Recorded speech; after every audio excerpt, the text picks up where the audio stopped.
बिहु हिसाबै फोरबो हिसाबै बर'फोरनि फोरबो बर'फ्रा खालामजेनदों। बिनि उनावसो गुबुन गुबुन जाथिया लासै लासै फालिलांदों। असमियाफ्रा रङाली बिहु होननानै फालियो, आक्रासु अर्थात राजबंशीफ्रा बिसुवा होननानै फालियो, सोरबा मिसिंफ्रा आलिया इलिगां होननानै फालियो। गुबुन गुबुन हारिया गुबुन गुबुन नाम दोननानै बे फोरबोखौ फालिबोदों।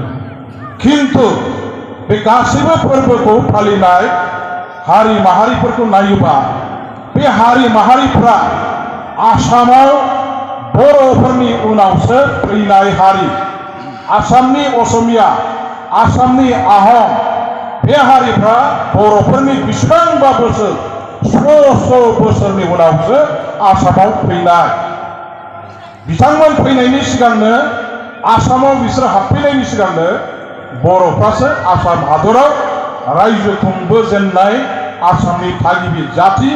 आरो बे हारिया मिथिंगानि सोलायस्लु बे गासैबो महरखौ लानानै दा बैसागु होनना बुंबा जों बेखौनो बुंगोन जे मिथिंगाखौ फालिनाय, मिथिंगानि सोलायनाय बोथोरखौ सिबिनानै फालिनाय रंजानाय बे फोरबोआनो बैसागु।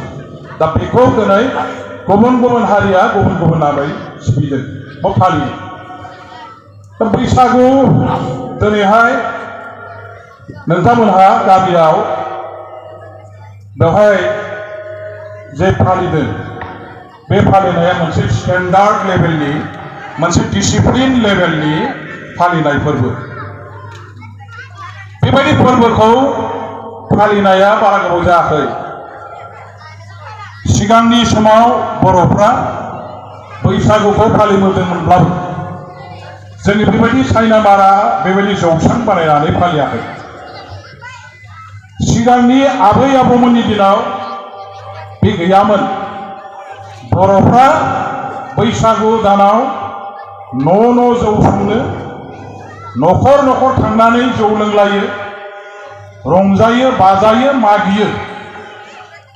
बे जाबाय गोदो गोदाय आबै आबौफोरनि दिनाव फालिबोनाय बैसागु। सिगांनि फालिनायाव दामनाय देनाय खननाय मोसानायनि बादायलायनाय गैया, लिरनाय फरायनायनि बादायलायनाय गैया, गेलेनायनि बादायलायनाय गैया। जेखौ बुंदों गेलेनाय आरो थुनलाइ आयदानि बादायलायनाय बे गैयामोन। सिम्पलि गामियाव जोंनि आइ आफा रायजो राजाफ्रा माबायदि खालामोमोन, हारमनियाम, जथा, सिफुं लानानै गामि गामि न'खर न'खर मोसायो, मागियो। जौ लोंग्राफ्रा जौ लोंलायो। गरसे गरनै मागिनायाव जोंनि न'नि आइ आफा रायजो राजाफ्रा न'खर बिगोमाया जेखौ हरो बेखौ लानानै थाङो, हरो। मागिग्रा हानजानो मागिजाग्रा न'खर बिगोमाया बेखौ हरोमोन। आरो बेखौनो मिनि खुसियै गोसो गोथार गेबें गोसोखौ लानानै मागिग्राफ्रा फोरबोनि नामाव आशीर्बाद हिसाबै मोनसे जोंनि बे न'खरा जोंखौ आशीर्बाद होबाय।